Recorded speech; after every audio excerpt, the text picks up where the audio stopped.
let's get things started and give credit where credit is due. First off, the iron farm was designed by DanielKotes, and the Nether popper shooter was designed by Tango Tek.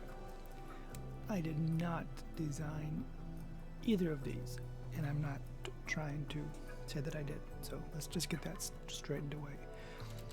What I did do was create a basic version of Daniel's farm. When I went through his video, it was a little incomplete, and it made for some trial and error on some of the parts when I built the farm. Now I'm sure, I know, because he mentioned Daniel spent many hours and many fixes on that video, so I'm very thankful to Daniel and people like him. And another thing you may note is that the video that he has does not always match what his download worlds were. For example, I believe on his video this torch right here is going on top and it's a little different. I made this basically match his world download, not the showcase one, but just the basic one that was all iron block based. But in any event, I built this on my server, and it's been running for off and on for several days. I get lots of iron, and also on this map, it's basically a very empty map I created just for this. I'm getting some decent iron drops on here as well. Let's see, we have the chest there, a chest there, a chest there, a chest there, and a chest there. Now this has not reset, which means it keeps running. If you have, that's what these lights mean. The lights mean that it's running and functioning. If those lights are off, that means it's resetting. So it's been going good. Now you may wonder why I picked some funky looking things. I used contrasting blocks to make it easier to count. I mean, the world block is stone, and I'm not counting that. So basically, I'm assume that this iron block is the ground level. So that's about the only place I use it, is just for the ground. In your case, it may be grass, whatever your ground is. My building block I used was this guy here. And my reference block, you notice I have signs with numbers on them. I used the darker stone for that, and I put a number, which I'll talk about later. So basically, the whole block is built. The whole thing is built like this, and you'll see these gray blocks with numbers on them. Now, another thing to make note is I wanted to keep this thing completely as bare as possible, so that you could see it without having to worry about breaking anything or tearing it down. As a result of that, this is not mob proof. When I built the one on my server, I thought I mob proofed it, and still a baby zombie got in and killed the guys on the bottom. So I'm not sure how he did this one. For sure, I'm basically in peaceful mode, so that's not an issue right now. But you need to make sure that you adequately protect these, because I guarantee they will get in there. So that's all up to you. Now, this video that I have right now is just talking about what I did. You still need DanielKotes' video. You need to follow that to build this, because I'm not giving you a step-by-step. So you need to go by his video, and I'll provide a link to that. Now, if you haven't been all the way through Daniel's video yet, there's some key points that you want to first see, and they're at the end. They're basically things that he fixed after he thought he had it working. So at timestamp 37 minutes 52 seconds, he changes one of the repeaters to 2 ticks. I think it's this one. I think it was his default before, and he sets it to 2 after. And then he placed a redstone dust with the torch after the fact. So in the build part right here was the dust, but he changed it to that torch. And he also, during the video, forgot to mention to put a single item in there, as well as a single item on the other side. And one more thing he had was this dust going right here. He had you add that there, as well as caddy corner on the other side. And all of those that I discussed are not a big deal. They're simple to add later. But the most important one that was a little more difficult, because we have all these things in here, was these hoppers and furnaces right here, he added after. So you may at least want to get that part going first. That way it'll be easier to get it the first time. But again, the first time I went through it, I didn't know that, obviously, and I just added them later. It's just a little trickier. And one last thing.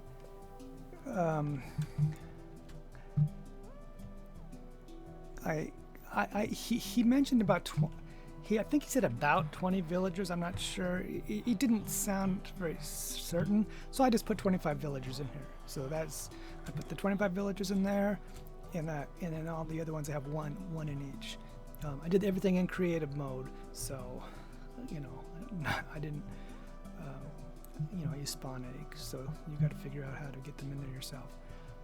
But basically, what you need to do is I think it's a 79 by 51 area, and I marked this map with north arrows. Basically, you need a 79 by 51. I mean, you can technically go a little bit smaller, but not much on there. The same on the north-south. Now, the way I talk, I don't know if I talked about the word reference block. Basically, I have an Excel spreadsheet, and I entered calculations, actually conversions, for all these signs that I've marked. So for this map, it's kind of redundant.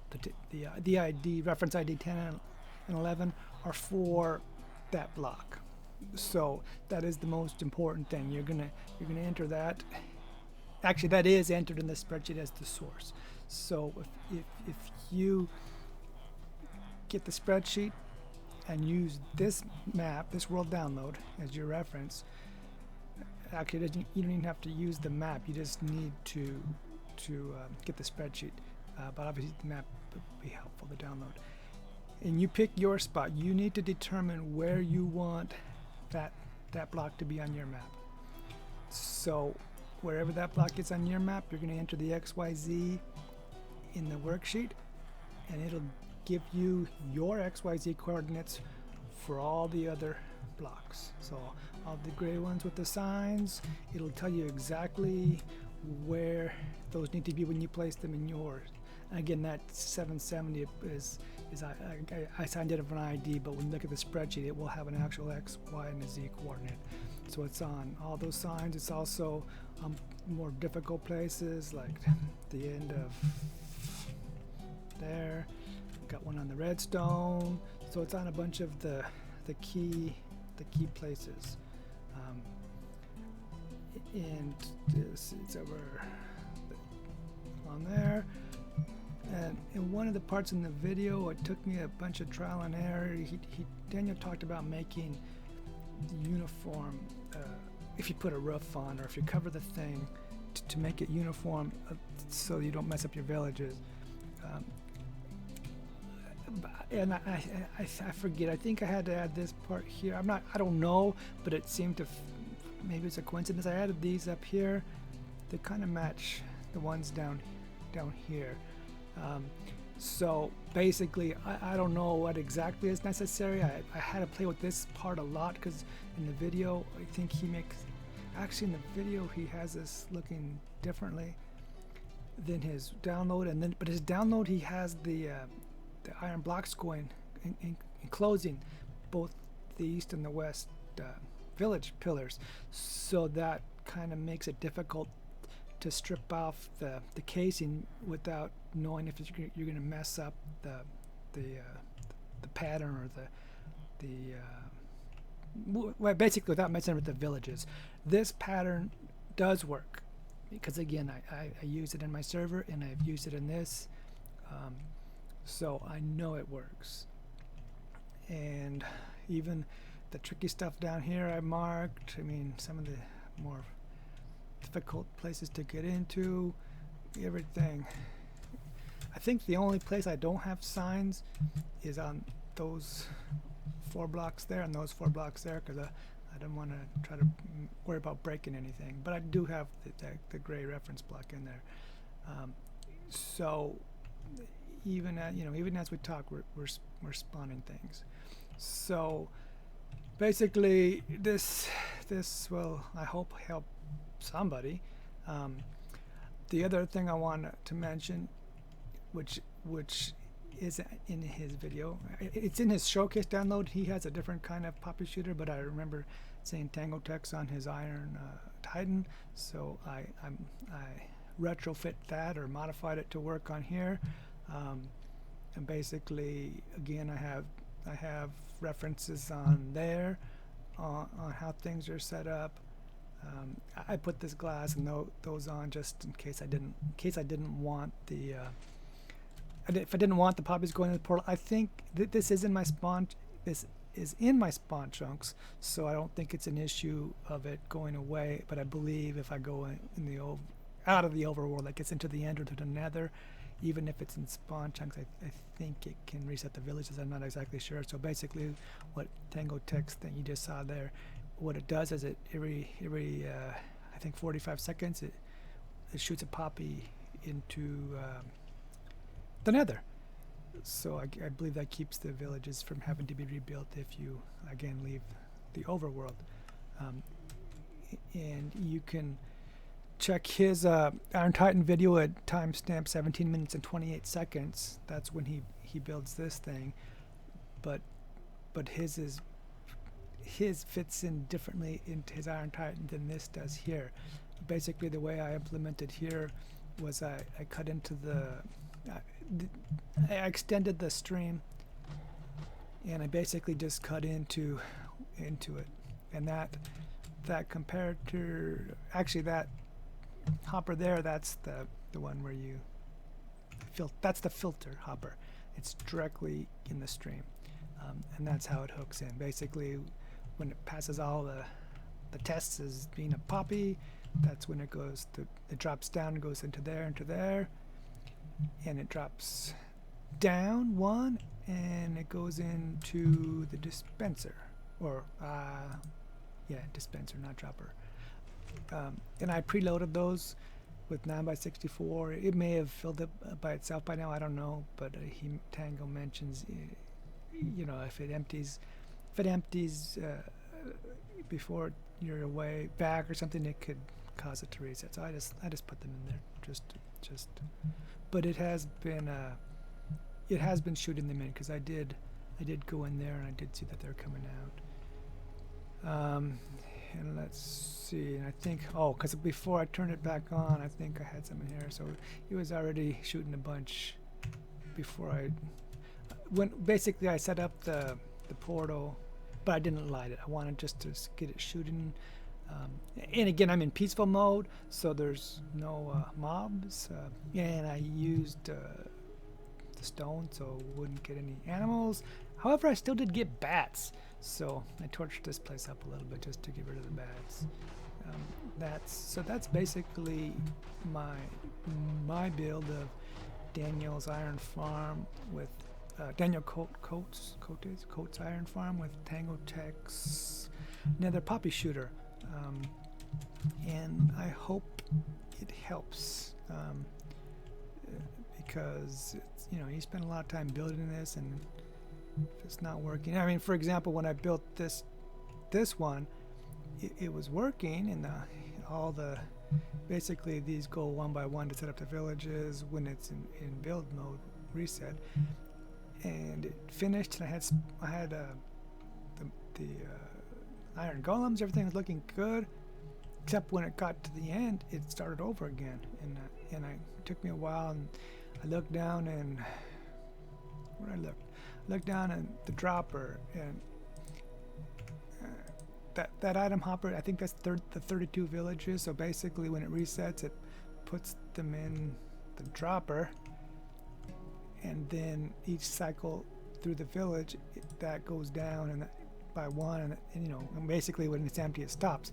What had happened is I forgot to put that comparator right there, and it basically, as this thing went around building various things and fixing up the villages, it wasn't signaling that a village was done, so basically it just kept resetting.